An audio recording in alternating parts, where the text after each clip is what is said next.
खुलुमबाय गोजोन फुंबिलिनि गासैबो बडलेण्ड बुब्लिनि अनसायगिरिफोरखौ बरायग्रोबाय।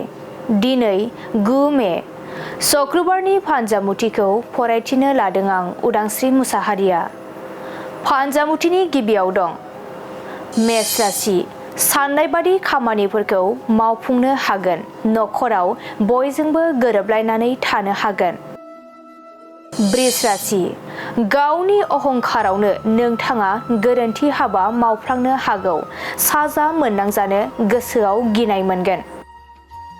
मिथुन राशि गावनि मावफ्लांनाय गोरोन्थिफोरखौ गोसोखांना गोसोखौ गाज्रि मोनगोन, उनदाहा जागोन। कर्क राशि नोंथांनि जाफुंसारनायाव बिनानावनि सुखु फैगोन, गोजोन आरो खौसेथिजों आगान सुरलांगोन। सिंह राशि फिसा बाथ्राखौ लानानैनो सोरजोंबा गोसा बाथ्रा बुंजानो हागौ, दुखुजोंनो गोसोआ गाबखांगोन। कन्या राशि समाजनि मोजां हाबा मावनो हागोन, समाजनि फारसे नोंथांनि साननाया जौगालांगोन। तुला राशि बबेबा मोनसे खामानिनि थाखाय गोजान जायगायाव थांनांनो हागौ, गोसोखौ गिलिर मोनगोन। वृश्चिक राशि नोंथाङा बिदानि हास्थायनाय बायदियै खामानिखौ मावनानै होनो हागोन, बिदानि सुखु फैगोन। धनु राशि समाजनि मोजां हाबा मावनो लानायाव बयनिबो हेफाजाब मोनगोन, नोंथांनि माना बांगोन। मकर राशि जेखि हाबा मावा मानो जाफुंनाय नङा, असान्थिजोंनो साना बारलांगोन। कुम्भ राशि हरखाबै नोंथांनि देहायाव सानाय सुनाय जाखांनो हागौ, देहाखौ जोबोरैनो लोरबां मोनगोन।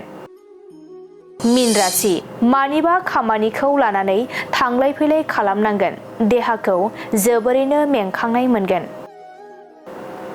दिनै सानसेनि राशि फरायथिनायाबो एसेनोसै। आसा खालामो नोंथांनि दिनैनि साना मोजाङै मोजां थांगोन, बेखौ बडलेण्ड बुब्लि नखरनिफ्राय मिजिंथिबाय। गोजोन्थों।